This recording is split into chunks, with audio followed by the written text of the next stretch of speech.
किसी व्यापार की वास्तविक सफलता केवल प्रॉफिट या लॉस पर निर्भर नहीं करती है।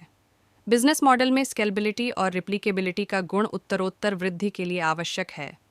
न्यूनतम लागत प्रक्रिया को उच्चतम लाभ प्रक्रिया से बदल दिया गया है।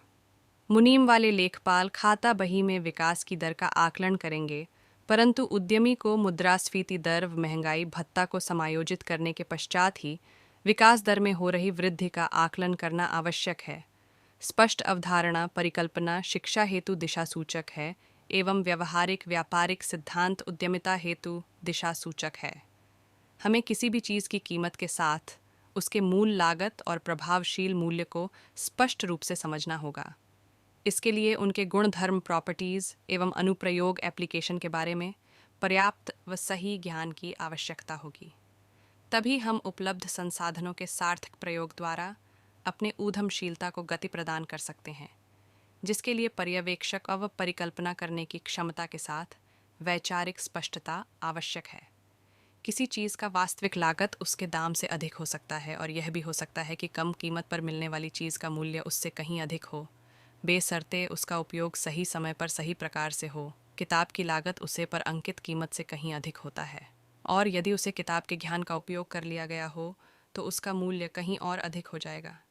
किसी चीज़ की लागत कीमत जगह बाजार में मांग व आपूर्ति के आधार पर तय होती है सेमी, जबकि किसी वस्तु का वास्तविक मूल्य उसके उपयोगिता पर निर्भर करता है, जो कि उसे पर अंकित कीमत से पूर्ण रूपेण भिन्न हो सकता है।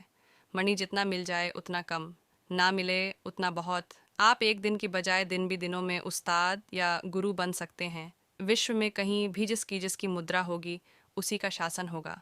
इतिहास कहता है कि लोगों ने इतिहास से कुछ नहीं सीखा है और आगे कुछ भी नहीं सीखेंगे, अन्यथा प्रथम विश्व युद्ध के बाद द्वितीय विश्व युद्ध नहीं होता। मज़ेदार बात यह है कि लेखक को उपरोक्त तथ्य की जानकारी इतिहास पढ़ने पढ़ाने के दौरान नहीं पता चली।